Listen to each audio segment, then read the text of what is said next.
Aí, quando a gente vai ler a obra dele, em que ele vai fundamentar o materialismo dele, a gente fica, meu Deus, que a gente vê que ele começa a perder a razão.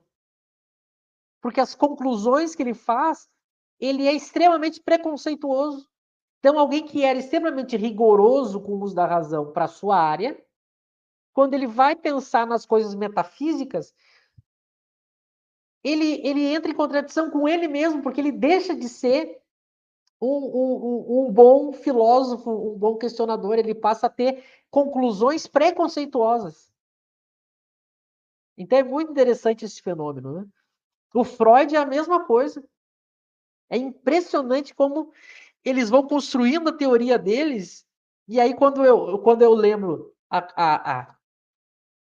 quando a gente pega a fundamentação da teoria dos sonhos do Freud, e a gente pega a fundamentação da doutrina espírita de Kardec e compara as duas, e Kardec faz isso na introdução do Livro dos Espíritos, naqueles 17 itens, né? Kardec dá um banho. Kardec dá um banho de ciência em Freud. Um banho. E vejam, Freud é considerado um dos maiores marcos da história da humanidade. E Kardec dá um banho de ciência em Freud. É impressionante como o materialismo ele é uma espécie de dogmatismo invertido, né? O próprio cientista que quis se libertar do dogmatismo acaba virando dogmático. Só que em vez de ser dogmático, ele faz da sua ciência a sua religião. Olha que coisa curiosa. E aí ele começa a entrar em contradição. Porque se eu tentar explicar todos os fenômenos pela teoria materialista, eu não consigo. Aí o que faz o materialista quando ele percebe que não consegue? Ele nega o fenômeno. Como ele não consegue explicar o fenômeno, a saída dele é o fenômeno não existe. É falso, é charlatanismo, é ilusão. É muito interessante isso. Só que negar, Kardec tem uma frase que ele diz assim: negar não é provar. Negar não é provar. É muito interessante isso. Quem me acompanha sabe o quanto eu insisto nisso, né? Às vezes as pessoas querem negar a ciência, mas negar não é provar. Negar não é provar. Eu não posso dizer a ciência está errada. Eu nego a ciência. Não aceito. Eu não existe isso. Porque negar não é provar. Ou eu provo, ou eu provo com uma outra teoria, ou eu não posso negar aquela teoria. Percebe? Então, é muito curioso. Tu colocou a questão do materialista, né? Agora, só para finalizar, eu acho que tu também assistiu, né? E eu recomendo aqui a todos para assistir o podcast do Alexander, né? Porque o que o Alexander está fazendo, a importância do que o Alexander está fazendo no meio acadêmico mundial, e o movimento espírita nem sonha. Tem coisas extraordinárias acontecendo no campo da ciência, agora no sentido acadêmico, e o próprio movimento espírita nem sonha que está acontecendo, porque o movimento espírita está preocupado com o Emmanuel, com o André Luiz, com o Haroldo, com essas pessoas, e não sabe o que está acontecendo. Até a gente tem que ver tem que ver aqui depois quando tu estiver falando, eu vou pegar aqui o arroba do perfil do Alexander para as pessoas acessarem esse podcast. Mas para resumir, o Alexander deu um podcast 2 horas falando.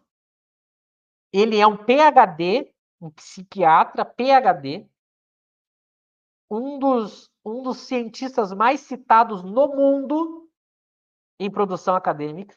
No mundo, a gente não está falando só Brasil, nas principais universidades do mundo, o Alexander está combatendo a ideia materialista, mostrando que o materialismo da academia é puro preconceito, está abrindo espaço para o debate da existência do espírito, vai fazer um evento agora em novembro, que é um marco para a história do espiritismo desde Kardec, é um dos eventos mais importantes desde Kardec, porque ele vai fazer lá aí no teu estado, né, Lauro?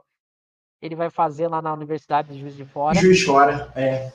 Um evento que ele vai reunir as maiores autoridades no assunto para tratar dessa questão do ponto de vista científico e as relações com a academia.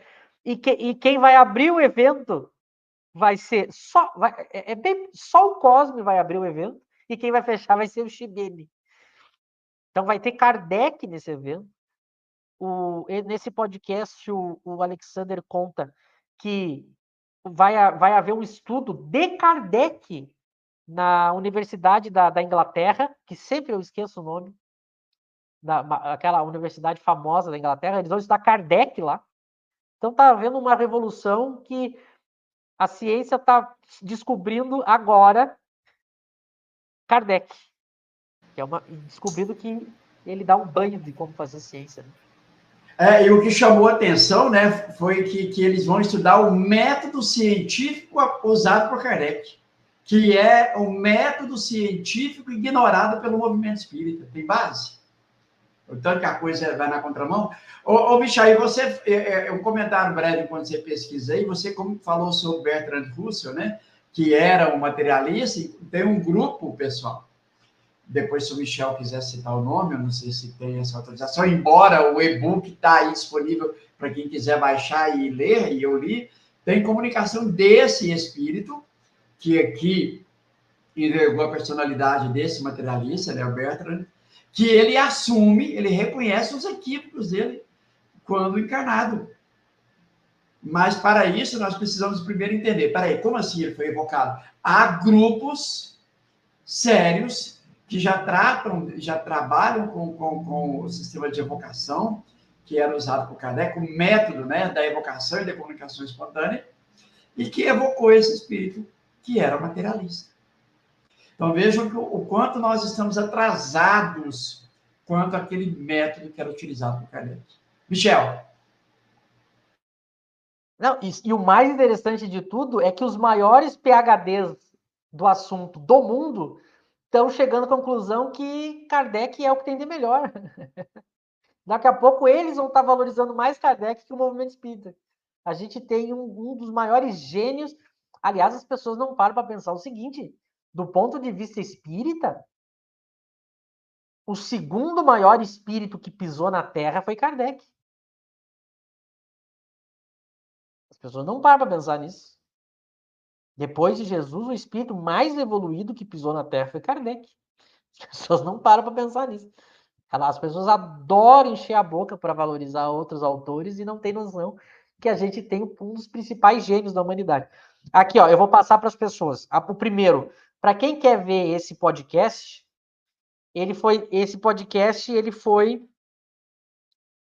é o psiquiatra, o Alexander Moreira, né?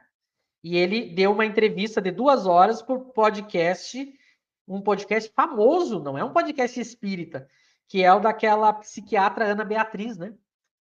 Tá no YouTube. Tem 4 milhões de seguidores o canal da Ana Beatriz e ele deu uma entrevista de 2 horas lá, inclusive falou em Kardec. Então, quem quer achar essa entrevista, lá no Instagram, para achar, é Nupes. N-U-P de pato, E-S, Nupes, que é o nome do instituto, do núcleo de pesquisa do Alexander. E lá tem os vídeos do Alexander, inclusive a entrevista essa. Nupes. É Nupes _ UFJF, que é a Universidade Federal do Juiz de Fora, Laura. Eu não estou conseguindo digitar no chat, mas é Nupes _ UFJF.